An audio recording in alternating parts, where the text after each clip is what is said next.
right. Hello, everybody. Good morning slash evening, and welcome to our brand new series that we are debuting just today in response to all the things.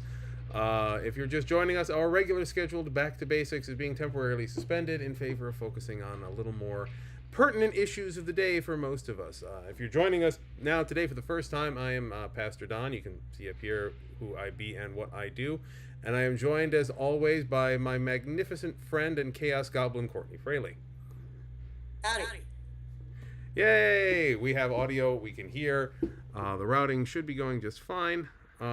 If you are online and not hearing anything, please let us know. Courtney, can you say something real quick just so I can double check to make sure I'm getting audio on this end? Something real quick. Fantastic. We have audio on this end. All right. So I'm going to just double check all of the things.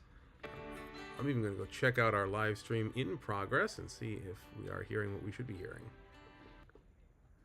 So, just so I can double check to make sure I'm getting audio on this end. Something real quick. Yep, fantastic. So you are being heard. There's an echo effect, so I'm going to have to try to fix that real quick, but that's on me because I have you on the overheads and I need to put in one of my earbuds so that it's not getting a double blast for everybody. Right. Still hearing okay? Yeah, I hear you just fine. Fantastic. All right, and we are all set and going. So, anyway, back to, shall we say, basics, I guess. Life be crazy, y'all. A lot of things have been happening in the past couple of weeks, and we have made the decision that, well, we definitely need to be doing a lot more reading of the Bible. And fun fact, there's going to be a lot more Bible reading in our community future, so stay tuned for some other fun stuff we're working on. Um, right now, what's most needed is something a little more relevant, a little more kind of focused on the news and issues of the day, if you will, the kind of crazy shit that's going wrong. And well, we need the God perspective on that a lot more than we need to be taking apart, like, Genesis and Exodus and trying to figure out how long we'll make it through the Bible before we run out of steam. So I figure what we're Yeah. going to do, we're going to just kind of dive into this shit, bring all the snark that we can. In the description, you've noticed I've kind of called my shots a little bit with what we're doing here. What exactly did I put in the description here? I put that we are yes, we're going to be going into the news, recent events, and generally talking about the emotional, mental, spiritual, and all too often practical things we need to survive. Not the end of the world, but at least the end of our current way of life, for lack of a better term. So, yeah, how are things? You know the answer to that question. I do, but for the sake of all those playing the home game, uh, we know they ain't great. Um, Yeah, well, I mean, the legislature is currently suspended with no indication of ever coming back.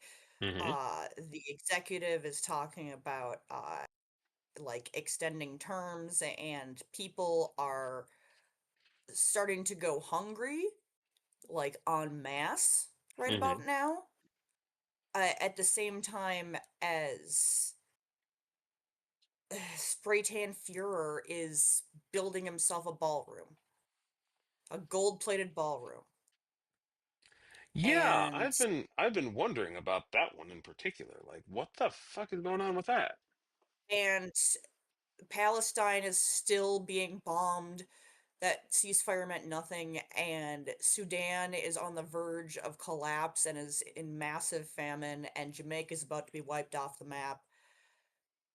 And um, apparently, we're picking a war with Venezuela now. Um,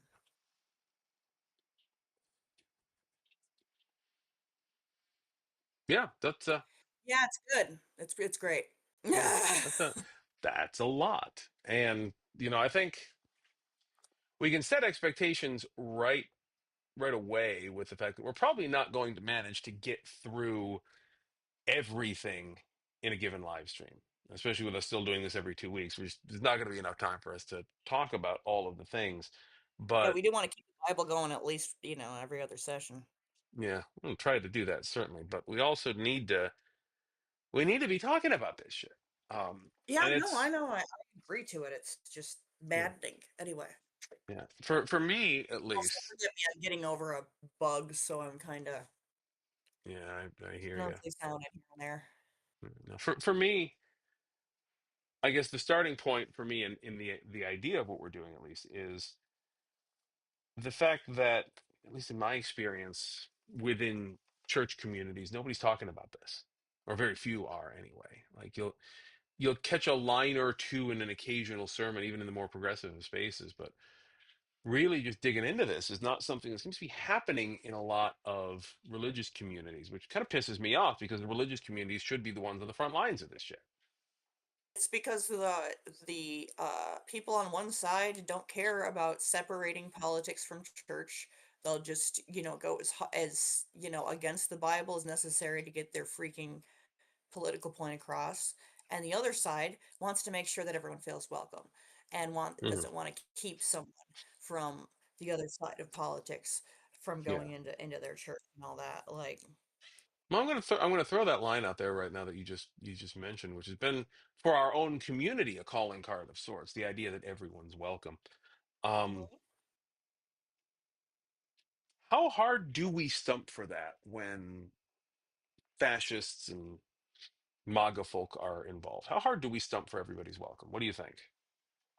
I mean, on a certain level, I think especially more because, like, the everybody's welcome that we need is, the people who don't think, like, basically don't think church could ever possibly be for them, you know? Mhm. Like, Right. "Okay, come on, let's hang out, let's talk," Mm. Maybe you'll go on your way, maybe you'll join our community, whatever, it's all good. Um, but yeah. Yeah. So this gets us into the area of like the paradox of tolerance and stuff like that. Um, one of the things that's one of the things that was often presented to me in my earlier days in ministry and through my ordination process, and even before that, was how do you pastor a purple church? Was the term that's often used. A mixture of red and blue. Um,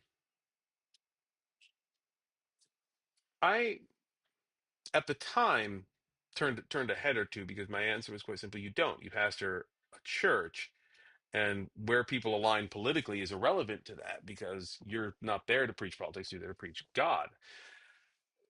The problem with that argument, which has always been mine, has been that um, that only works when you envision a political spectrum where God is kind of one way and then red is sometimes overlapping, blue is sometimes overlapping, they're kind of crisscrossing sometimes, they're not all in kind of lockstep. The problem that we have now is that God is here, blue is here, and red is about 15 miles that way. Yeah. So many of the church congregations I know, many of the pastors I know, are trying to keep red and blue together in the same congregation. And my argument has always been that the position of the church should be, we're going where God's going. Hop in, bitch, we're going for a ride. You don't want to get in this ride? Fuck out. Like, you want to go ride with fascists? You go ride with fascists. You don't ride with Jesus for that. Yeah. You, Problem now, with problem with tolerating fascists, I didn't come up with this, but I can't remember where it's from. The problem with tolerating fascists is if you tolerate them, they'll be all that's left eventually. yeah, there was a story that made the rounds on Facebook for a while of the, At the core of how they believe. yeah. There's a story that made the rounds on Facebook for a while. I'm sure you've seen it. I'm sure everyone else has too. Of a bar, I think it was in Europe somewhere, where they see one guy come in with a Nazi flag on. They just like, nope, the fuck out. And they're like, it was only one guy. Like, yes, if it's one guy today, it'll be 15 guys tomorrow, or it'll be 100 guys, and then before Basically, long, it's a Nazi bar. yeah, you turn around and you've got a Nazi bar and you can't make them leave. Right. Yeah, And that's exactly what we're dealing with here. exactly. And that's how evangelicalism got its hold in the church as well, is by, agree to disagree. Well, it's their opinion. Well, just one person. It's just one weirdo who happens to sit on consistory, and surely that's not going to affect anybody. And then before long, everybody's a fascist. So, yeah. Oh, So this blows. Yeah, all of it this. it does. It does. And this is I'm kind of at the beginning of this here. I'm going to kind of take a lot of the lead on this because one of the important things for us to do, and this is what we're doing, is very much a counseling process for ourselves, for anybody who's watching. Like this is very much a counseling process because when you're dealing with trauma, and at this point we are all dealing with trauma, um, the first step is not to ignore it or minimize it, but to embrace it and to recognize what happened and what got us here, which that part sucks. Yeah. You know, Yeah, I don't dig it. I really don't I dig it. I don't dig it either. I am I am not digging. Um, Notwithstanding the fact that not only is fun fact, I don't know if anybody can hear this. I think my mics are good enough that you can't, but right now, not only is in that direction are we in the process of building our new church building, so there's construction going on in the main yard out there, but also the restaurant behind us is getting torn down too. So I've got constructions on both sides of the building right now, and it is, I have to admit, driving me a little bit nuts because and I don't know why this is, one of the freaking diggers out back, every time it goes to move something, it sounds an alarm that is almost exactly the same as the decompression alarm on the Starship Enterprise D. Wah, wah, wah, wah, wah, wah. Like every couple of minutes, I'm like, God, where's the shuttle bay? Oh shit, right, reality. Nice. Yeah, so pardon me that I little twitchy once in a while. I'm occasionally getting Starship noises, and it's kind of catching me off guard. Um, I know Don well enough to know that like every single time there has to be this subconscious. It's real because like he's a massive, massive Trek head. I am the nerdiest of the So nerds. It is true. yeah, quite possibly. Yeah. Actually, I honestly have met many, many, many people more nerdy than I, which should tell you something. But, that's Okay, but what are we so what are we trying to do here today then? talk about shit and try to figure out how to survive it.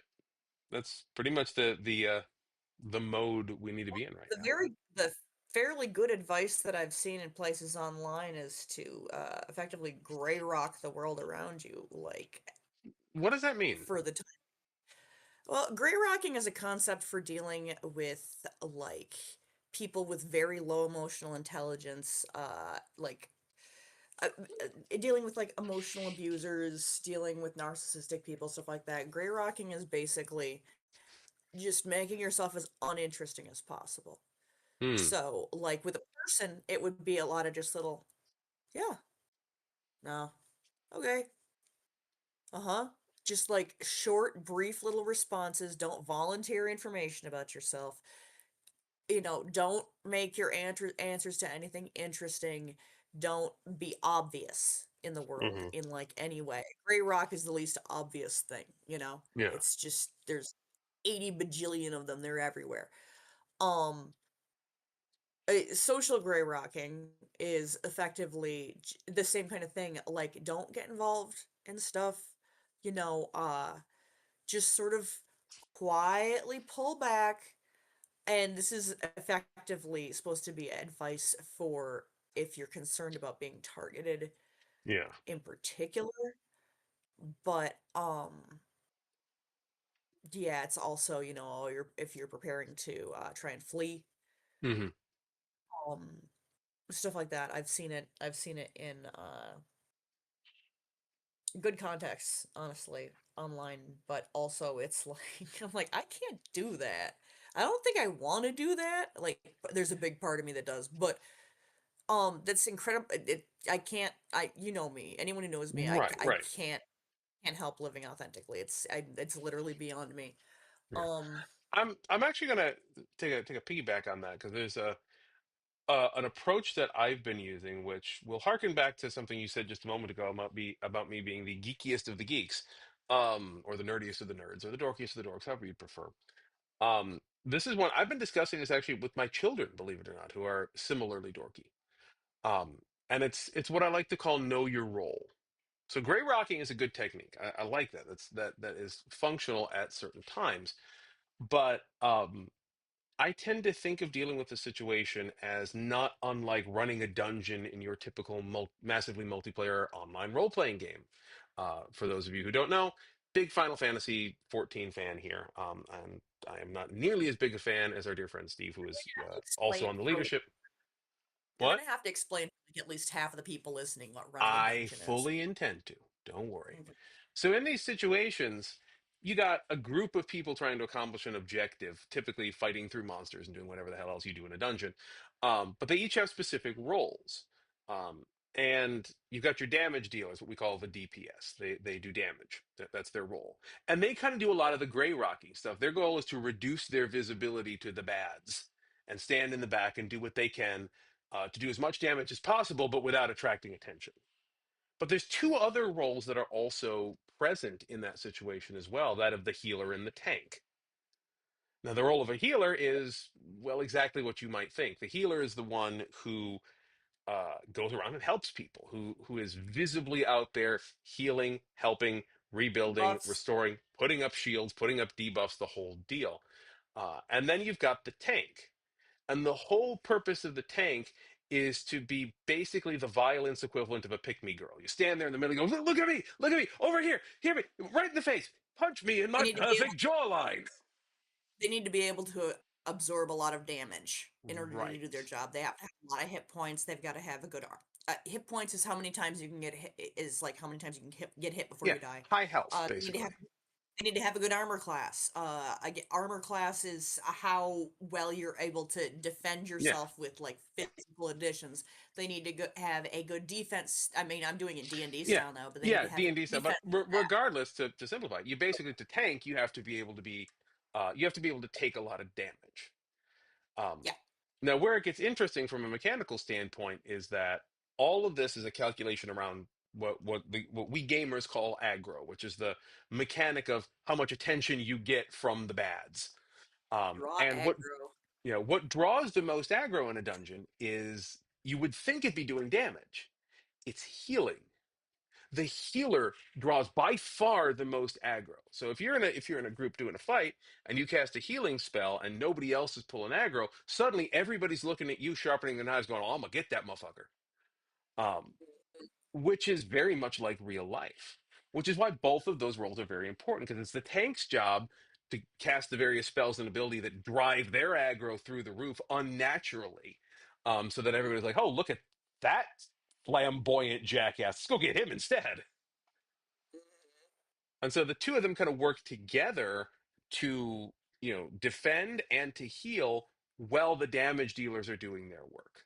So what's going to happen in this situation is that most of the defeating of fascism on every possible level isn't going to be done by visible people. It's going to be done by nondescript men and women in little gray suits that nobody pays attention to. It's the people who know the things and know the places to pull up the strings to make shit unravel. And it's going to be some guy. It's going to be a freaking security guard at the Watergate Hotel situation that brings shit down. It's never somebody you look for or that's out there making the difference. So the problem we run into is that we got a lot of folks who are really good at DPSing, or doing the damage and staying quiet and gray rocking, as you say, and keeping out of the line of fire, who have it in their heads, thanks to the bullshittery of American culture, that they need to be doing the tanking, that they need to be out there on the front lines, really making a visible difference. Um, we've got a lot of healers right there who are falling into that same cultural bullshit, thinking they need to be drawing the attention, when in fact, what a healer needs to be doing is staying as far back as they can with everybody else in between them and the damage so that they can push support from the rear. Um, I remember uh like it wasn't MMO, but an RPG game on God, boy, back on the Wii, I think. Might have been a GameCube game too that I played for a while as a healer, and my go-to technique was just to run around the perimeter of the done battle, that. just casting constantly, Yep, casting done and that. recovering, and just keep moving. Yeah, absolutely. Like it's none of these roles do the same thing. One of the biggest issues we have, I think, and I'm going to actually call back to our Bible study from last week. Shout out to those of you who don't come to the Bible study. Come to the goddamn Bible study. It's fun. Um, but Sick. yeah. But last week we're working our way through the book of Acts in our Bible study, and we got to the bit about our good buddy Stephen, the very first deacon. Um, this is what Acts chapter 6, I think, 5, 6, somewhere in there. And basically, what happens is our boy Stephen is the first appointed deacon by the apostles because there's a whole bunch of widows who aren't getting fed, and the apostles are like, who do we look like? Like fucking waitresses? Like, let's get some other people to do this shit so we can focus on the preaching and the teaching. And they bring together, they appoint like I think like 6 or 7 deacons, and Stephen is made the head of them. And then Stephen immediately runs into the temple, starts healing people, starts preaching, gets arrested, gets dragged before the council, gives this utterly epic sermon, and then is immediately beaten to death with rocks. And so throughout the whole Bible study, we're going over this, and this is a very commonly used story in evangelical circles about the joys of martyrdom and how one has to throw themselves out there and really stand boldly. But the whole time, every last one of us as we're reading this, like, okay, but what happened to the fucking widows? Like, did they get their food? Like, that was your one job, Stephen. Did the widows get fed or not? And like, we have to, it's not commented. We have to hope that the other deacons maybe did that, but Stephen sure as shit didn't. Stephen's whole role was to be a healer. And he looked at the situation and said, I'm going to take this bitch, threw himself into the temple, and got immediately wasted. How was he healing people? Did the apostles just start handing out healing powers? Was this something that happened? A longer discussion on the literal or non-literal aspects of miraculous healing in the New Testament is a much longer discussion. Fair enough. Suffice it to say, every account biblically of the apostles and their like kind of first generation appointees involves miraculous healing. Whether it happened that way or not, I don't know. It's not a vital piece of belief that is relevant or necessary to my faith. So I don't short of it is I really don't give a damn. But maybe or maybe the apostles were backed up by a whole shit ton of female apostles, as was known is generally known now that we're doing all that witchy women's medicine and they were all sharing it together and healing people. That God only knows what actually happened in that scenario. Um, Right. yeah. Suffice it to say, Stephen was a healer who thought he could tank, and he got beaten to death with rocks for it. And that is a very prescient lesson to what we're talking about. And that comes back to what I was saying earlier. Know your role. Know what you're able to do. I'll use myself as an example. Those of you who know me personally know that big, loud, incredibly flamboyant, challenging shit, being bold as brass. Like I have some aspects of that to my personality, certainly, but I'm a much quieter person in person than I am on the videos. Um, Mm, my role is to not tank. me. I'm exactly this mouthy. Yeah, oh, I am a mouthy little shit sometimes. There's no arguing that. Like I alternate between tank and healer myself, but a lot of the time my role is to serve as a tank because I am someone who can take damage. People pile on me a lot, and that's something I've gotten used to. And no, before you say that, not in that way. Um, All right, then what class am I? What the hell am I supposed to be doing here? honestly, you've always struck me as someone who alternates between,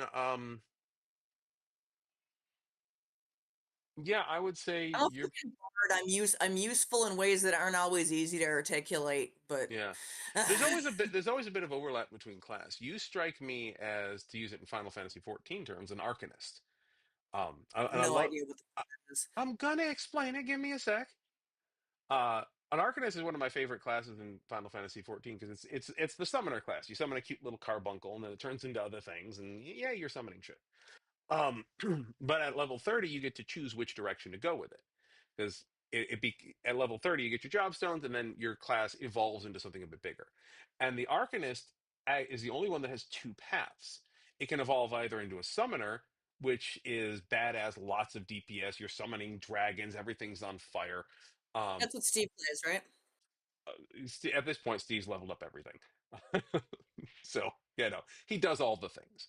But the Okay, but other, that's what I made him a cosplay for anyway. yeah, I that's remember what he making that started joke. out with. Right, right. Yeah. The other direction is Scholar, which is a healer. It's the same abilities. You're still summoning stuff, but instead of summoning massive destructive creatures, your little carbuncle now turns into a fairy, and you're summoning that, and you're healing people. And you have the option to kind of switch as you like because they share an EXP pool. Every time you get a Scholar level, it also gives you a Summoner level. They level up together, even if you're not using it. So that I think kind of describes you well. Is sometimes you need to lay back in the cut, summon a dragon, and burn shit to the ground, and other times you're up front healing, drawing a little bit of attention to yourself, and prancing around with the fairies. You're going to need to demetaphor that slightly. Yeah, basically, you're someone who loves to do damage, but also can heal. But you're the whole point of this is you're saying, you need to know your role and then you're multi-classing us. Yeah, well, here's the fun thing. When not everyone in the when not everyone's in the dungeon, and like you don't have a healer or you don't have a tank, multi-classing Oh shit yeah, happens. Like yeah. I had a dungeon I was running with my daughter the other day, and the tank dropped out. Um, and it was just two DPS, the healer, which was my daughter, who's been doing a wonderful job as a healer lately. And one of the DPS was me. I was playing Viper, which is a guy who runs around with two swords and stabs the shit out of everything. Which That's an fun. yes, all right. It's fun. It's fun. So what we did is I turned to my daughter. I said, "All right, focus your healing spells on me. I'm going to do so much damage that this boss ain't going to know what's hit it." And we ran the rest of the dungeon with no tank. And I'm using that in every mitigation spell. I had barely hanging on with the skin of my teeth. But we cleared the whole dungeon no tank, which like that happens a That lot. sounds like me and Steve questing in Lord of the Rings Online. Yeah. Because I was a fighter, and I mean, I had something I could cast that would intentionally draw aggro at me. The class was designed to be able to do a little bit of light tanking, and Hmm. so Steve would just stand back and launch a bear and spells, and I'm just like stabbing the crap out of you know I would like to introduce you orcs to my or two friends, Stabity whatever. and Death. Have some. Yeah. Oh So like lordy, that is kind of where we're at right now. Like you and I have been doing this for a while, and part of the reason you and I stepped up to do things in the way that we did is because no one else was doing it. And church-wise, no. still not a lot of people doing it. And we may not have the parasocial publicity and visibility and fame that one would wish. Although you get the occasional fan every once in a while, which always makes me smile. And well, while I'm having the moment of attention, if anybody watching knows of anybody with any actual freaking pull who would like to, that you would like to, say, you know, try and like you have to know them, not parasocially know them. Yeah. Um, that you think you could convince to watch the show and maybe guest on it or whatever, please. Mm, yeah. Please. With this We're new thing that we're doing, I think we should probably try we to wanna bring be in some famous. guests. We want this to work. Yeah. Like, Yeah. So, I really don't wanna be famous, in fact, but here we are. yeah, well, I would rather be famous for trying to do a good thing than relatively unknown and fucking around. But then again, I'm a tank, so that kind of makes sense. Yeah. Yeah. So that's kind of where I'm at with that, is I think that, know your role is a really good place to start with when we talk about how to survive this. It's like know what you're able to do, know what you're equipped to do, know and this is something that will catch people a lot of off guard. Uh know what you like to do and want to do. Like, it's very easy in a crisis situation like this to feel like, okay, my wants and needs and likes are secondary. I need to focus on what needs to be done, whether I like to do it or not, which just isn't true. When we're on such a broad scale, yeah, there's always going to be shit that needs to get done. But But you can't like, do it all yourself, you need to get together with other people and use your strengths. Right. So you need to figure out what you like doing and how that fits in. Um, I'm fortunate in that my primary enjoyable skill sets of making music, doing shit online, and yelling at people kind of play very well to to the position I find myself in. I was gonna say Um, I'm really good at ranting about things, and I always have been. yeah, So, I yeah. do things the way I do things, I guess. And there's a second often less mentioned aspect to that as well. Um, Mm, we talk a little bit here and there about the necessity of doing things that give you joy as a means of kind of refilling your own mental and emotional energy. We've talked about that before. That's a fact. But there's an extra boost that happens when you do something that gives you joy and it helps. mhm. So figuring out how to line those two up is key to emotional and mental health survival in this situation. Like, what do you have? What do you like to do? I hate to be the pastor who's up there saying that the spiritually best thing you can do is volunteer for the church, give your gifts to God and your monies too. Well, okay, sure, if you feel inclined, I'm not going to say no, but um, the rationale for that is not because I want to buy myself another Lexus. Like, I don't have one. I don't have any. I don't actually have a car.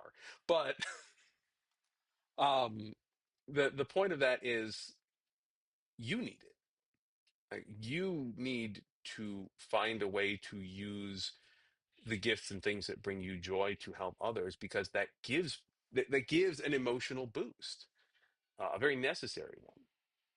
Let's see for those of us that are dealing with like mental health as Mm, a result of that's being exacerbated by this, I would say. yeah.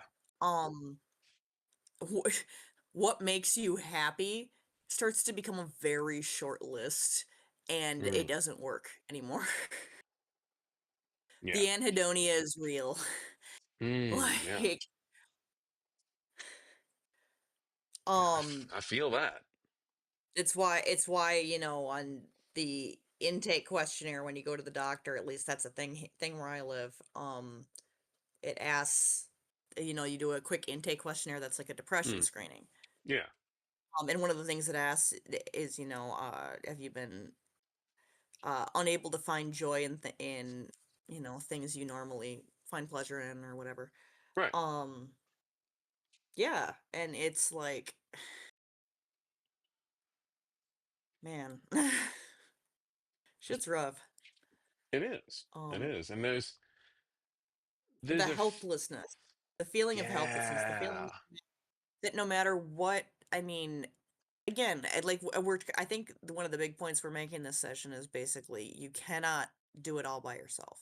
Mm, That doesn't mean you shouldn't do something, but you yeah. can't do it all by yourself. But it's a matter of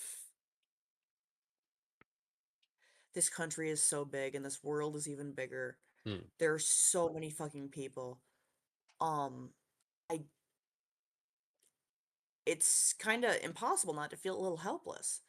yeah. Like, how am I supposed to exact any real meaningful change about the never-ending cavalcade of atrocities Mm. that are going on right now? I And yeah, a lot of what I'm talking about is the situation in mm, the US, but also, like, definitely, like, a whole around the world situation. There's just so many people in terror. Like, again, if you really wanna feel super sad for a minute, look up the situation in Sudan, and part of why you're not hearing about it is both sides will shoot, journalists on site. yeah. So, um, So it's bad. the other day, because I teach part-time at one of the local universities here too. Excuse me. And I teach in the English program, and one of the things about teaching in these English classes is we got to go through the textbook, and every week we get a different topic, and we've got to kind of lecture on that topic a little bit and get people discussing and writing and shit like that. The topic that came up the other day was world peace. Um, we get into discussing it, and I kind of start pointing out to the people there that when everyone starts thinking about how do we actualize world peace, how do we even stop some of the non-peace things that are anything that's happening, how do we stop the violence, how do we stop the atrocities, every single person in the class and every single person I've ever put this question to immediately starts talking about things like peace treaties and military intervention and governmental deals and what you could call macro level things. And the simple Yeah. fact of the matter is, not a one of us has any way to directly influence macro level events. I'm sorry to say, uh, Courtney and I here, we are probably the two people in our community that have the biggest visibility in the public sphere, and neither of Oh, us have easily. even the slightest ability to impact or influence any kind of macro level events. We don't. So everybody else, sorry to say, you don't either. So when you hit that point, it's immediately hard because your first thought is, well, then I can't do anything. And the answer to that is no, that's not true. At no point in history has the majority of humanity been able to affect macro level events. Like, it simply isn't the case. What we can do is we can affect micro level events. Most of what we have that causes every other problem in the world is, for lack of a better term, an embrace of selfishness. Um, Most of the people who are at the heart of these macro level events have a belief that what I want is more important than what you need. Now Yeah. we can't stroll into the Oval Office and teach Donald Trump empathy. That's not something that we are empowered to do. Although, give me a chance, one shot, man, I'll do it. Um, but we aren't.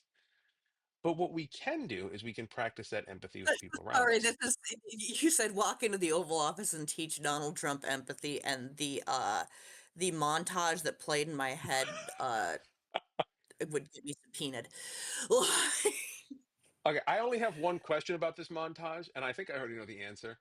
Was it accompanied by yakety sax?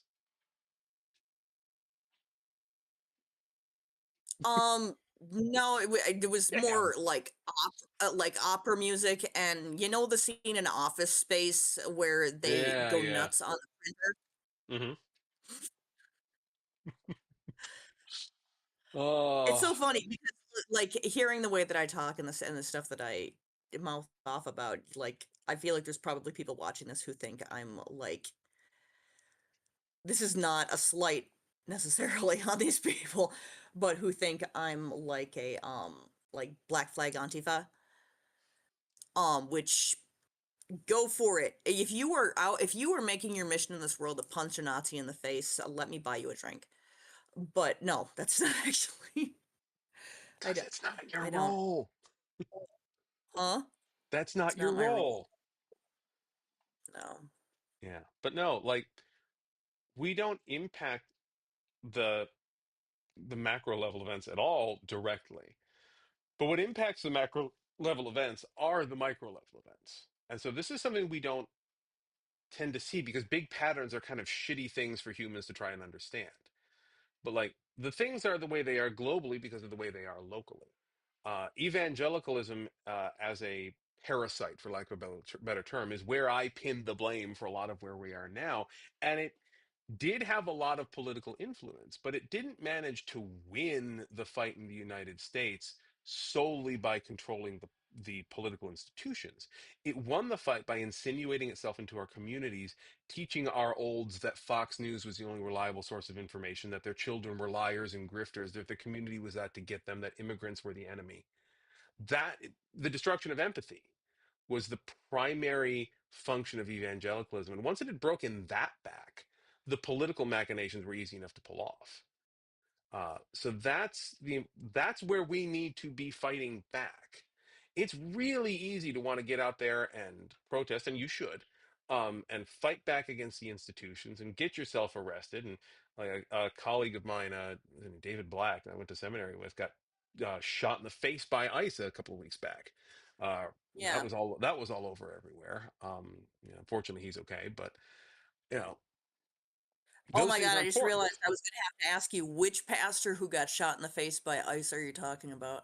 Yeah, I mentioned my name, of course, but I don't know him super well. Yeah, We just passed each yeah. other on the way to class You a few know, I times. just it blows me away that you've got, like, connections with people who are and Connections that is is putting it a bit broadly, but legitimately yeah,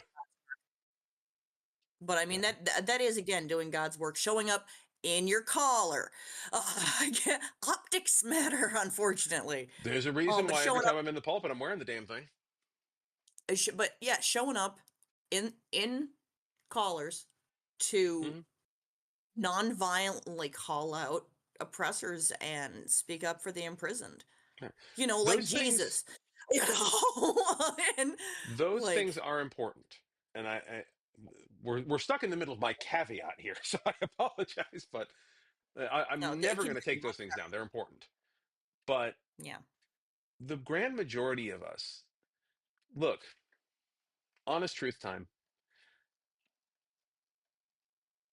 We're at a point in history where protests, um, calling your congressman, hell, even voting, aren't going to do shit. They're going to do very little, if anything. When you're living in a fascist dictatorship, which America pretty well is at this point, no amount of public opposition, once they have the power, the public opposition becomes more of a for the history books than for a current change. That's not to say it's a bad thing. Again, I don't disagree with it. We need to be doing that. Like history needs to remember the name. Sorry, no, I was going back into enterprise again. History needs to remember who we were at this point in history, and that not all of us were fascists. Um, but if you want to change something, that is a very different mechanic. I've been saying for years that local churches and communities need to be growing gardens and making their own food and teaching people how to sew and how to bind books and how to make shit in the old ways because Yeah. the full and absolute control of media production, food resources is going to be a thing we're going to have to fight. And we've long forgotten in our modern age that most of this shit you don't have to buy from a store. You can grow your own food. You can make your own equipment and clothes and things like that. I was just the other day. I was just sitting outside my house. I got a pine tree in the front yard. I'm just sitting under the pine tree with a bunch of twine, and I'm just taking all the nice long pine needles that sucker drops and just binding them all together and making brooms. Why? Because I fucking can. Um, because I've got a bunch of extra dry bamboo laying around. I just bind that shit together. What do you know? I got another broom. What do you know? I got another broom. Someday people are going to be needing some brooms here. It fucking works. Um, do what you can with what you have. Make well, and learning how to make things, I mean, is my entire Steve. So, Right. like, And and I it's, have been learning how to do more of this stuff. I'm teaching myself how to sew. yeah, I'm starting with clothes for my daughter's Barbies. right. But And I'm quietly, I'll admit, and this is not me advertising a thing that is definitely going to happen, but is something I'm looking into. I'm quietly looking into ways of making small form content for our channel and for our people on how to do some of these little things like making brooms or cooking meals or growing shit. Like I'm not the greenest thumb out there, but I got an herb garden that's doing well, and I've managed to grow a singular eggplant. No, not that in the garden. So that's doing all right. Um, all things are possible, and I think we need to start learning together. And I think churches, particularly, I know it's a little rich coming from me of the online church, where most of my congregants aren't in the same fucking community. So I'm kind of preaching, as it were, to the individual churches that are in physical locations other than this. But like, y'all need to be growing your own goddamn gardens. Y'all need to be doing mending and gathering, like, you need to be gathering together the people's first used year of clothes and Dawn stuff. to the And church in yeah, America. grow the fuck up. It'd be a very short letter. Hey, there's letters in the New Testament that are like a page and a half, aren't there? That would be Philemon. Yes. Not even a page. That one's short. But no, honestly, like that is, I we run into the difficulty, of course, of enough hands to do this shit. Um, Fucking learn. Like it is. I hate to be so blunt and stupid about it, but it's better to half-ass attempt something at this point than to wait until you've got enough people to do it the right way. There's no more time, folks, for the right way. Like to you churches and people who can organize, we're out of time. Stop waiting for the right way and the right time and the right situation and the right funding. Like fucking do what you can with what you have, slap some shit together and start helping people because we are way Get past out ready. of time. See who you can help. Yeah. The fact that But it all really it's really helping, hmm like centering to think about it that way. That's really what it continues to boil down to is hmm look at your community, find people who need help, help yeah.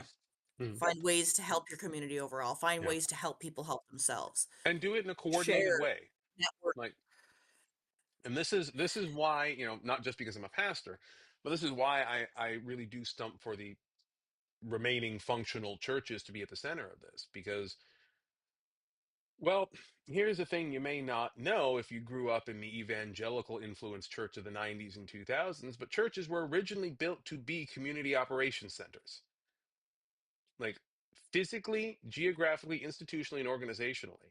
The physical structure of your average church is built to be able to be converted rapidly into any sort of modular space you need. Some of them have gyms, which are also designed to be temporary housing, which are also designed to be storage and event spaces. Some of them have classrooms. They're equipped for multi-purpose use. On top of that, organizationally and governmentally, churches are small form versions of what the United States government originally was before some asshole wrecked the damn place. In fact, the U.S. government stole its entire governmental system from two places: the Iroquois Confederacy and the fucking Presbyterians. Like we're the hipsters when it comes to democratic governance. We were there before it was cool. Yeah. So, like, if your local church is still semi-functional, like, gather a bunch of your good damn friends together, walk into the nearest Lutheran church and say, y'all aren't doing shit. We got a bunch of people here who want to help. Here's what the community needs. Get off of Check your, which get check off of which your, Lutheran church. yeah, well, the ELCA will be generally on board with that. But if you got some Missouri folk nearby, they might kick your ass to the curb. But you know what? If you're up for it and you're feeling a bit tanky today, give it a try anyway. Heard y'all motherfuckers need to learn to love gay people. We brought them all. Start marching your pride parades into some of these fucking like crazy ass Baptist churches and what have you. Drown them in glitter. Do what you have if you're a tank. Um, so yeah, like the term grassroots is a bit overused these days, but it's not inaccurate for what needs to happen here. We need to have people in the community that are banding together, using your churches as a base of operations. And you know what? I'm going to go one farther here. And I'm going to say something that is not generally common knowledge, but if you are following along and you are one of those rare people with, shall we say, financial means who is invested in this fight, here's what you need to do: buy a church. Most of them are for sale, a lot of them are going on the cheap. Um, I'm so mad that my childhood church it's off the market, but it stopped being a church and was sold. Church I grew up in has been sold, I think, two or three times since I was there. Like even in our own fairly progressive classes, which is doing very well, our own subset of our denomination, we've sold off a couple of churches of late too. Um, some of them have been sold to other churches to use as expansions of their community ministry. Others have been sold to private buyers. It's not uncommon, particularly in the East Coast, to see churches sold off to developers to be turned into kind of esoteric housing. Don't do that. Buy it and turn it into a fucking community outreach thing. Like if you got the money to do that, they go for pennies on the dollar. Like they I tell you, the groups that own these churches, the Class C's or the Presbyterians or what have you, that are trying to get rid of their extra churches, they just need some money. They don't. They just want it to go into good hands. If you come across a church for sale and you have the money to do it, and it's being sold by, say, the Presbyterians or the RCA or somebody else with a good heart behind them, and you go in and talk to them and say, "Look, I ain't got quite that much money, but I want to turn this into a community center, and I've got the means to do that. Can you cut the price down so I can do it?" They will give you a standing fucking ovation and cut the price probably lower than you thought. Like, I'm dead serious. Like, That's interesting to know. yeah, like if you've got the money for that shit, well, you have to go find a church for sale. Then use that as a community center base of operations. Do the Japanese thing. Set yourself up in the sanctuary as a little tiny apartment, then use the rest of the building. Like, turn it into your own home base of operations. Set yourself up a little like housing concern for yourself and a few friends in the back. Build a commune. Like, honestly, the church I grew up in, if you took half the parking lot, covered it in dirt, and turned it into a growing concern, you could take all half the classrooms around the gymnasium, turn it into a nice little commune living scenario. It's got a big damn kitchen, and you probably could have bought that for pennies on the dollar. Right there, you could have a modern Christian commune with honestly a very minimal amount of financial investment and effort. Makes me really wish I had anything remotely resembling money because I do it myself. But I'm a pastor and a teacher. I po as fuck. Oh my God, this my old church too was an Episcopal church. Yeah. Um, good Episcopal. I Is love that the one you got Episcopal in married in? general. No, no, that was Uh, I won't near the door of that church again. That's Missouri Synod Lutheran. okay. Um, yeah, Yeah, yeah. I remember that. That was a day. But no, the church that I grew up in was Trinity Episcopal Hmm. in Flushing. And it's just, and I mean, at the time they didn't use half of it, Hmm. but I mean, it had two basements, like separated basements. Wow. A couple of stories on top of it that were just full of like classrooms. Hmm. Like this thing could have been a school. It probably was at a certain point. Um, Great big sanctuary, secondary sanctuary in the like small multi-purpose area with like a movable divider. Just like, That's basically the church equivalent of having a battle bridge. Did that sucker saucer separate? God damn. yeah, it's insane. Did it saucer separate? Oh yeah. Come on. I was waiting for you to catch that one.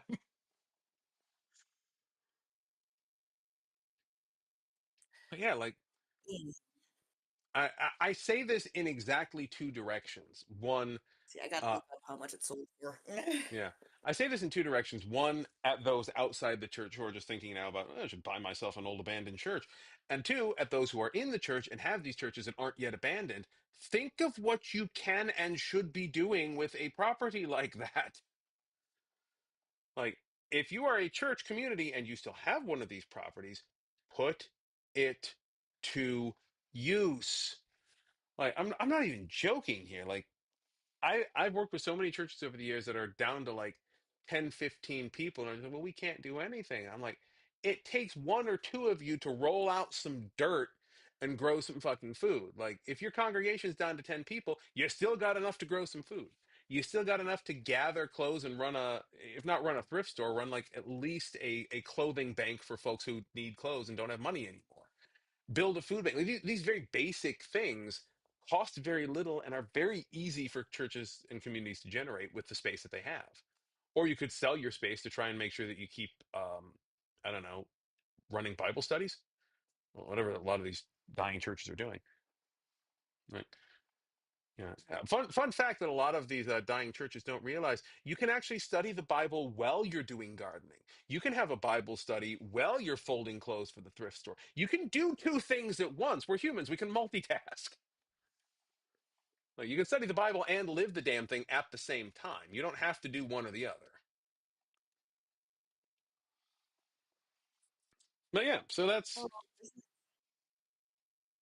were you able to find how much your old church sold for? that is a fucking steal. Holy How shit. much I gotta know, how much did it go for that big damn building? $331,000. Yeah, sounds about right. I mean, Our classes sold a church not too long ago, which was similarly priced. Our classes sold a church. I For think I have it backwards. for this church. Yeah, Yeah. that much And land. parsonage, by the way. There's a parsonage out back, and it's got a Oh, decent so you chunk don't of even land. have to do the separate apartment thing. You got your own damn house No. attached to it. Yeah, like literal Jesus Christ. I would have bought that thing and done the whole fucking thing with it. Like, Yeah, no, it's so beautiful. I miss that church. Boo! yeah. But that's really my advice for those of you who have means. Like, get you a church. Like, don't buy another freaking prefab mansion out in the outskirts of town. Like, go in and buy a church, set yourself up in the parsonage, or build a little apartment inside it, and then start doing something with it. Like, how many fucking Anne Franks can you hide in a church that's got 95 classrooms? Like, come on. How many trans kids could you save if you just threw up a whole bunch of cots in the gymnasium, threw up some dividers, and said, "Hey, if your parents kick you out, you can come here. If the government comes looking for you, our doors are locked." Like, Jeez. shit can be done. We just have to actually do it. The biggest problem we run into is a lot of us are waiting for someone else to do it. And, you know, as much as it pains me to admit it, the people who are supposed to be doing it are the churches, and a lot of us aren't because we're trying to placate Republicans or we're trying to wonder where our next paycheck's going to come from, which I get. I get. I also have the same financial insecurity as a pastor, and I wonder how the bills are getting paid. I'm working my best to fix that problem, as we all are. But like that can't stop the work. That absolutely cannot get in the way But of the job. I'm sitting here and I just can't keep staring at the fact that this place sold for $331,000 in 2022, Yeah, mind you, very recently. So that's today dollars. And oh my God, it's how big is it?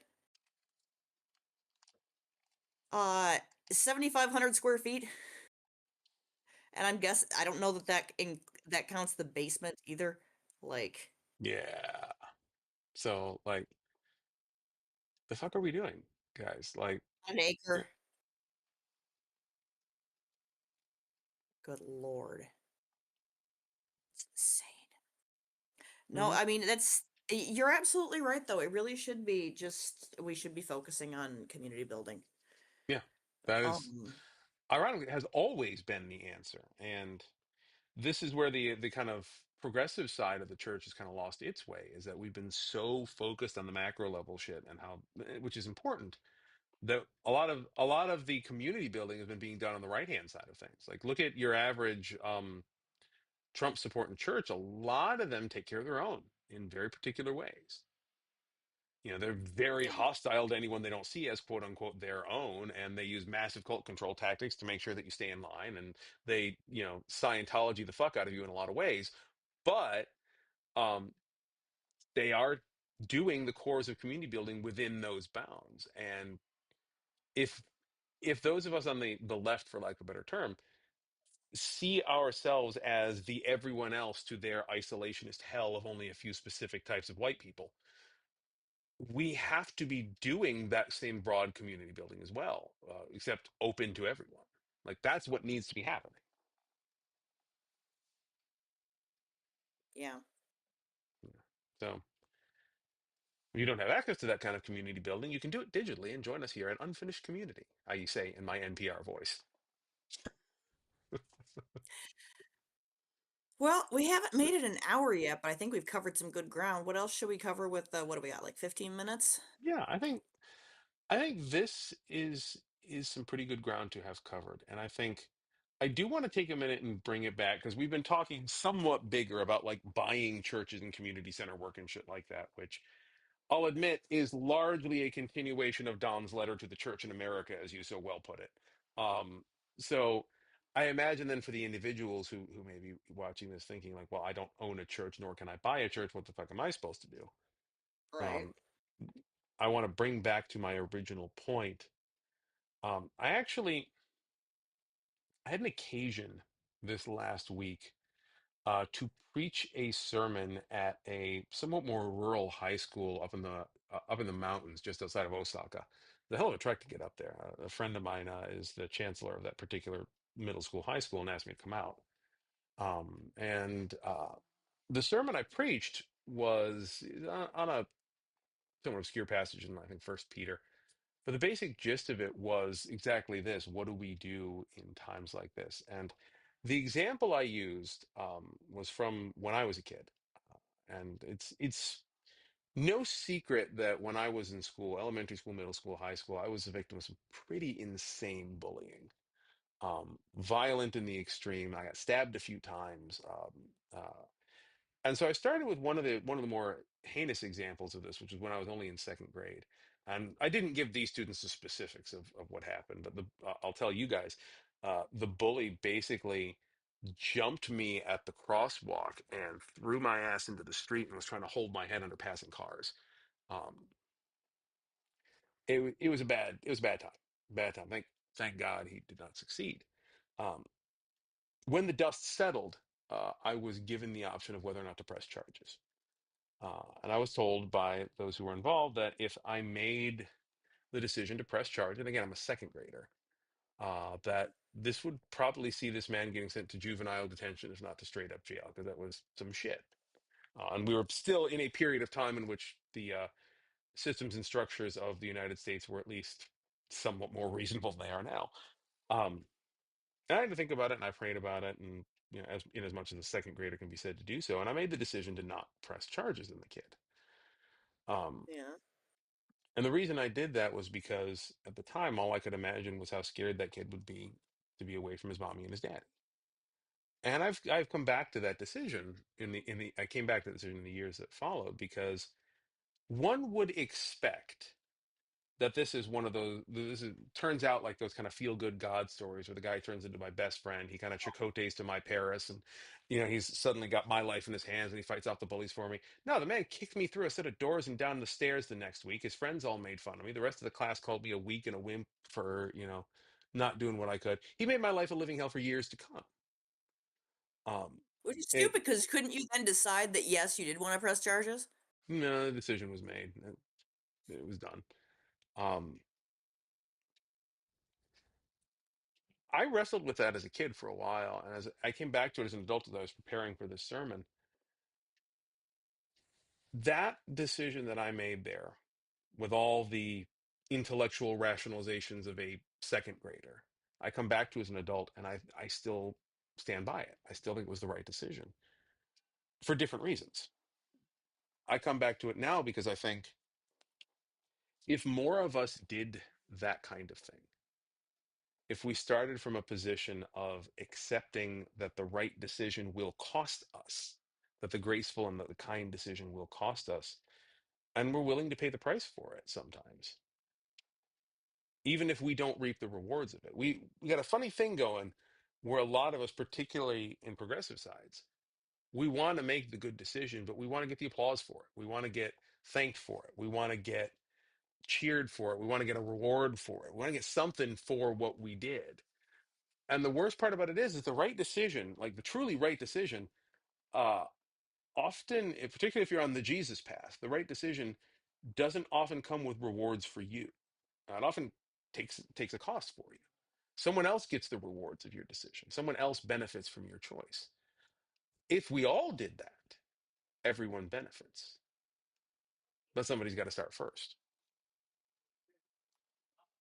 And that sucks, but at the risk of sounding like I'm going into a straight benediction, that's why the grace of the Lord Jesus Christ, the love of God, and the fellowship and community in the Holy Spirit are all kind of important. Is because that's what Valid. that's why that's the fucking benediction at the end of every service. For those of you who actually come to the church part of our church shit, it's because we have to make, as Christians, we have to make these hard ass calls where we're like, yeah, I'm going to take a hit to the face so that this person doesn't, and I'm not going to get thanked for it, and I'm not going to get rewarded for it, and it's not going to make my life noticeably better, and it might make my life noticeably worse, in fact. Um, we share that burden with each other. We're Christians because we've decided to follow that path, the Christ path, together. And so this is why the community aspect of it is important, because if we want to change the world, really change the world, the Christ way is, in my opinion, as a Christian and a pastor, the way to do it. And that takes some fucking work and sacrifice to pull off. And which is why we can't do it alone. Oy. I'm not sure if that was depressing or hopeful or both, but community, y'all, good thing. I mean, it's a bit of both. I mean, yeah, it very much is like, okay, feed my sheep. That's not as much metaphor as a lot of people make Not it out to anymore. be. I mean, it's that too, I think, but Yeah. like, no, actually, yeah, feed one another. Make sure that take care of each other. Take care of the widows, Stephen. Don't go chasing after bullshit in the council. Don't go chasing waterfalls, Stephen. Please Yeah. stick to the rivers and lakes that you're used to. Yeah, waterfalls will have a whole bunch of rocks in them that'll fall down and beat you to death with rocks.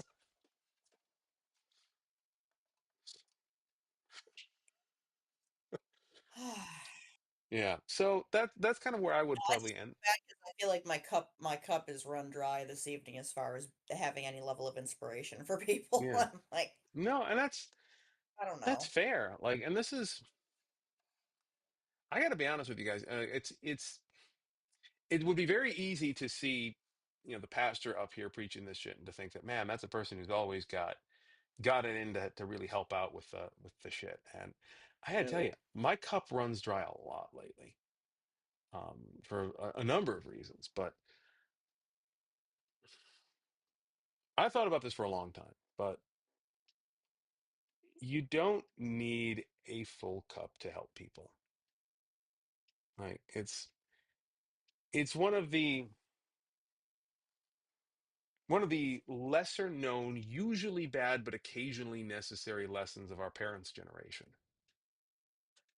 Sometimes you've got to nut up and fucking do it. Like, and it's hard, and I'm not going to deny it. There are going to be times where you're pouring from an empty cup. And a friend of mine told me this, another pastoral colleague of mine, who I was talking with lately. Um, I was talking about the feeling of pouring from an empty cup. And he said, that's fine. You're not the one filling the cup. The water doesn't come from you. Like you're not It's pouring easy out. to say you're You, a pastor. what? Said in a way that one in particular is easy for you to say. You're a pastor. You've got Do you, water from heaven. do you think I'm the only one who has access to this shit? Let me tell you. I'm not. I got no more in my own cup than you do. Uh, some days possibly less. And Yeah, I know that. I'm just saying as far as like the work that you do isn't supposed to be coming from you so much. I don't think any of ours But is. Like, particularly when we talk about caring for people. None of that is meant to come from us. Not if we're following the Christian path, particularly. Like we are all of us catalysts. We're agents in the process. We're facilitators. We're not administrators. Like we're not here to be the givers of grace and the savers. We're not the architects of salvation. That's up to Jesus. It's us to facilitate that connection between Jesus and others. And we can talk about that theologically and sound like we're evangelicals again, or we can just take it practically. We're not the ones who are giving the food. We're carrying Jesus's food to other people. Like we're not serving our own food. We're serving God's. That's true of all of us. It's not just me. I'm just the one who has the uh I was going to say privilege, but also like calling, which is both privilege and curse, I think. I'm the one who has the calling of being stupidly vocal about it, but it's not just me. All of us have the ability to turn to God and say, I ain't got it. God, you give it instead. I do not have it. I have prayed that prayer so many times of late, where I've turned to God and I said, Lord, what you've given before me today is not possible. dear Lord, trustful. Yeah, a lot of what we're doing is very much that. And there is a phrase that is commonly expressed throughout the English speaking Christian world. It's popped up in my household from time to time, and it never fails to piss me off. And it's the phrase, Mhm. God never gives you more than you can handle. And it pisses me off because it is a lie. It's not true. First off, like the world doesn't exist as God giving you stuff and not giving you stuff. Like you're getting shit from other people. Okay? Like Yeah. God is not chess gaming the entire world and making sure that everyone gives you what you want or don't want because you've pissed God off or not. That's not how any of that works to begin with. But setting that aside, the idea that God never gives you more than you can handle is bullshit because if God never gave you more than you could handle, what would be the point of God? Like, this is the core aspect of what it means to live a religious life, irrespective of whether that's Christian or otherwise, is being able to turn to your God and say, I ain't got it, big not a dude. You got to have this one. And allowing the higher power to become part of your life in that way. That's what I'm talking about here. Most of us don't have it these days. I sure as shit don't. Um, that's what prayer is for a lot of us, is being able to say, God damn it, I ain't got it. If you want this thing to happen, you're gonna have to give me the ability to do this because if I walk out there just me without you in here, I'm gonna slap a bitch. Several of them in rapid succession, and I'm gonna go to prison giggling. So you gotta give me something.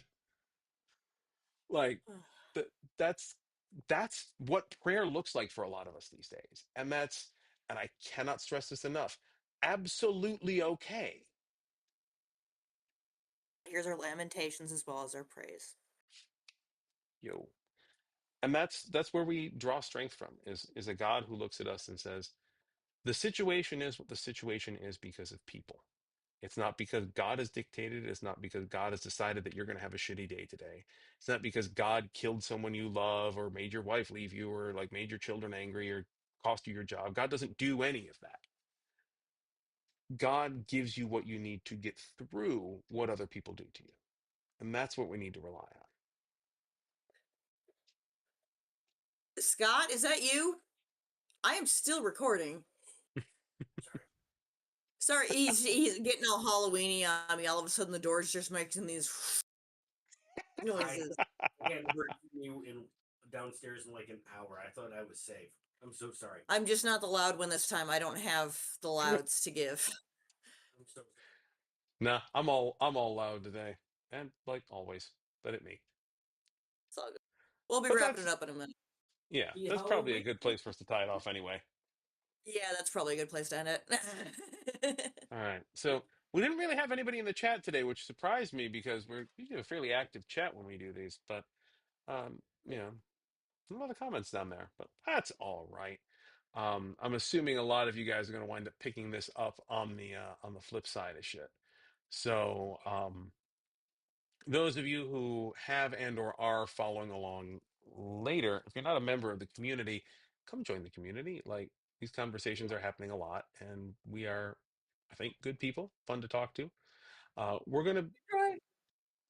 we're going to be doing a lot more of these breakdowns, and I'm going to try to get us a bit more structured on how we do these broadcasts as we go forward. I have the idea of us like having clips from the news and stuff, and kind of taking them apart and talking about Christian reactions and responses to them and shit like that. That will take a little more prep work than I was able to bring to the game this week, but it's episode one of the new thing. Give me time; we'll get it to where we need to be. If you have anything that you see in the news or that is just happening in the world that you want us to kind of take apart from this perspective or just be snarky about, pop on the Discord server, drop us a line, let us know. We'll work it into an episode. Comments down below. Like we have this whole YouTube comment thing that I know most sane people tend to avoid, but we're still small enough that there's not a lot of comments down there. So as long as you're not planning on spewing racism, anti-Semitism, bigotry, or just generally being a bot, go ahead and leave a comment. Like tell us what you want to see. We'll work it in. Yeah. Also, those of you who are following or those of you who are catching it later, I say this every time. Nobody ever does it, but I don't actually say it, so I'm going to make Courtney say it because she always does. Like, share, and subscribe. Please. Like honestly, it really does help if you can put this video out there and get more eyes in front of it because we're trying to help people. And This one really is more of a like, share, and survive. Ugh. Yeah, I like that. Like, share, and survive. If you're watching this, you're probably subscribed anyway, so I think it's fine. All right. Other than that, folks, join up with us. Get on the Discord server. If you have monies, give us the monies because it does help. Like we have to pay bills and shit too to keep this shit happening. Yeah. The ways to do that down below description if that is what you are called to do. I feel the need to mention every time, even though it's acting against my own interests. Church is not a pay for pray scheme. If you don't have money, you're not obliged to. But you know, if you No, but if do, you want to, if you've got some money and you want to throw it at something that hopefully helpful right now, yeah, yeah, we'll happily take it because we'll we just are do at that. any budget. Yeah. All right. So other than that, I'm going to say y'all have yourselves a good week. Yeah. Take care. We'll see you on the next one. Also, come to Bible study. That's next week. Bye, all.